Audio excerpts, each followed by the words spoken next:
ଆଜି ଆମେ ଏହି ଭିଡ଼ିଓ ମାଧ୍ୟମରେ ଭାରତର ସ୍ୱାଧୀନତା ସଂଗ୍ରାମୀମାନଙ୍କ ନାମ ଓ ସେମାନେ କହିଥିବା ସ୍ଲୋଗାନ ବିଷୟରେ ଜାଣିବା।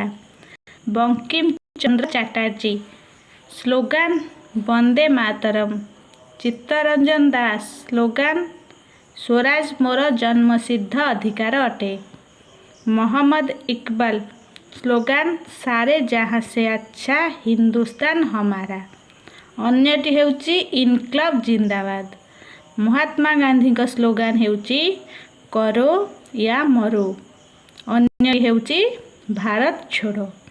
ସୁଭାଷ ଚନ୍ଦ୍ର ବୋଷଙ୍କ ସ୍ଲୋଗାନ ହେଉଛି ମୋତେ ରକ୍ତ ଦିଅ ମୁଁ ତୁମକୁ ସ୍ୱାଧୀନତା ଦେବି ଓ ଅନ୍ୟ ସ୍ଲୋଗାନଟି ଦିଲ୍ଲୀ ଚଲୋ।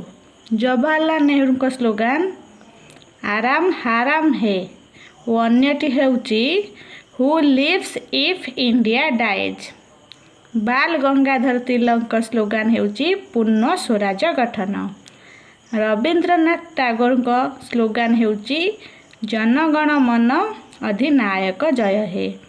ଭରତେନ୍ଦୁ ହରିଶ୍ଚନ୍ଦ୍ରଙ୍କ ସ୍ଲୋଗାନ ହେଉଛି ହିନ୍ଦୀ ହିନ୍ଦୁ ହିନ୍ଦୁସ୍ତାନ।